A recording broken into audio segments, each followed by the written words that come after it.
C'est pour moi un réel plaisir et une grande joie que je préside aujourd'hui la séance d'ouverture des travaux de la 6e édition du colloque international sur les finances publiques organisé par le ministère de l'Économie et des Finances en partenariat avec l'Association pour la Fondation internationale des finances publiques.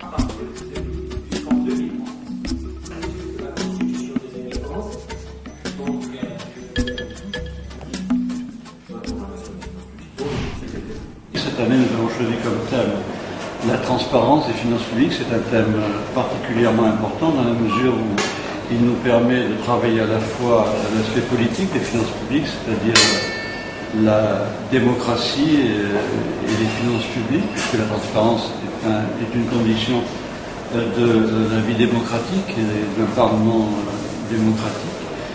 Et le deuxième axe, c'est l'axe gestionnaire, puisque depuis maintenant au moins une trentaine d'années, nous développons dans les finances publiques, dans le secteur public, l'idée qu'il faut gérer plus rationnellement le secteur public. Et donc, par conséquent, on parle même de nouvelle gestion publique. Et cette nouvelle gestion publique, comme tout type de gestion d'ailleurs, comme une gestion d'entreprise par exemple, nécessite une transparence et donc une clarté des informations. On ne gère pas dans l'opacité. Donc, par conséquent, dans ce cadre de ce colloque, nous articulons la logique politique, la démocratie, et la logique gestionnaire, l'efficacité de la gestion. C'est l'objectif principal. La transparence, ce n'est pas un concept purement technique, c'est un concept hautement politique. Et donc, pour nous, la transparence est une priorité parce que d'abord, ça a été consacré par la Constitution du Royaume.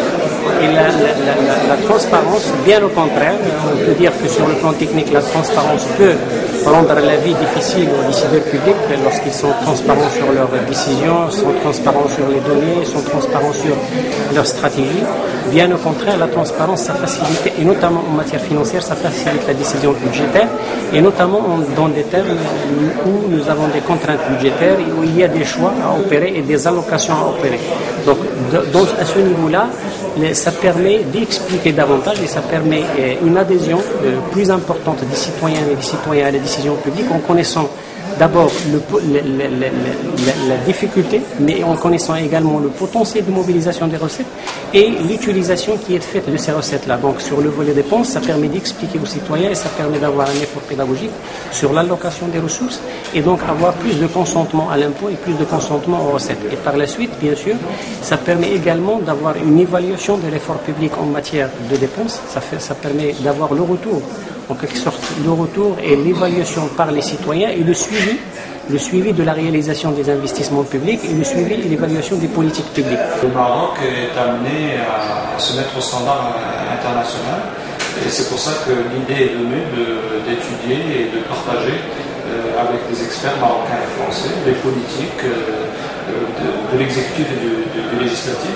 sur la question de la transparence et des finances publiques. L'idée, c'est de faire avancer la transparence dans le sens de partage d'informations, notamment avec le citoyen, la société civile, qui a été actée au niveau de la Constitution marocaine de 2011. Ce thème de transparence est venu dans la discussion avec nos amis français, avec Fondatif France, dans le cadre de la préparation, justement pour voir un peu tout le processus, un peu la chaîne de valeur, du début jusqu'à la fin, c'est-à-dire au moment de la préparation de l'information, que ce soit l'information qui est mobilisée par les différentes institutions, notamment par la Trésorerie générale du Royaume, ou les autres partenaires qui ont l'habitude de mobiliser de l'information, qui est statistique et comptable en même temps. Et puis voir aussi l'apport de l'INSEE en France, et puis aussi le Haut Commissariat au Maroc chargé des statistiques, pour voir comment on établit un peu cette information et comment on la partage avec tous les partenaires, et notamment avec les parlementaires, pour qu'ils puissent assurer le contrôle. L'idée, c'est qu'il faudrait des systèmes, des instruments opérationnels, des systèmes d'information qui permettent un reporting. Et l'une des questions qui vont être soulevées, c'est ce reporting à chaud, pour permettre aussi bien à l'exécutif qu'au Parlement de pouvoir évaluer les politiques et prendre les décisions nécessaires tant qu'il est encore temps de les prendre et ne pas attendre la loi, ou plutôt la présentation de la loi et de règlement au Parlement, parce qu'à ce moment-là, les décisions nécessaires pour anticiper les crises ou pour anticiper les conjonctures difficiles, il est déjà trop tard pour prendre les bonnes décisions.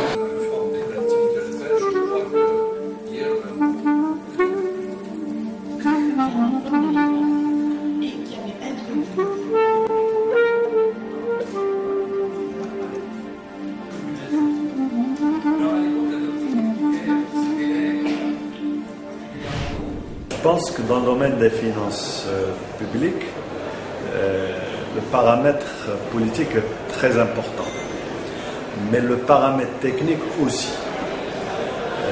Donc, l'exigence de transparence va conduire à la mise en place d'instruments, de procédures, d'indicateurs qui vont requérir une certaine technicité. Mais je dirais que c'est un mal nécessaire. C'est un mal nécessaire, on doit passer par ça. Les politiques auront un temps d'adaptation.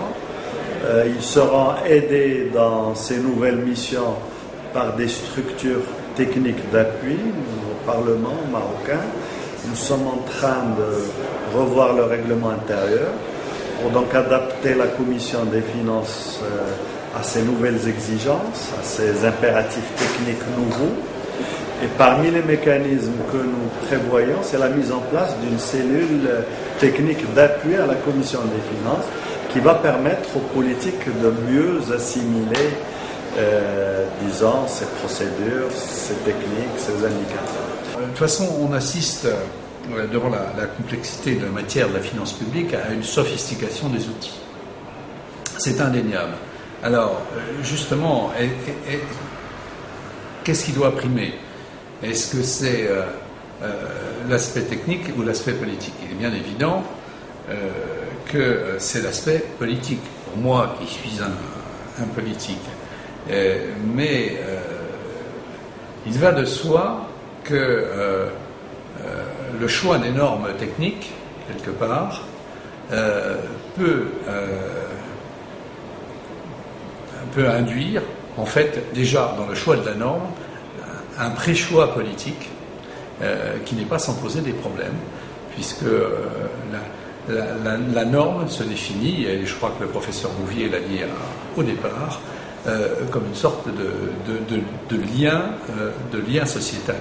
Et je crois qu'à ce niveau, il est vrai que le degré de sophistication auquel on est arrivé permet de se poser la question et de savoir si le technique ne dépasse pas le politique. Et je crois que c'est une problématique de nos sociétés contemporaines.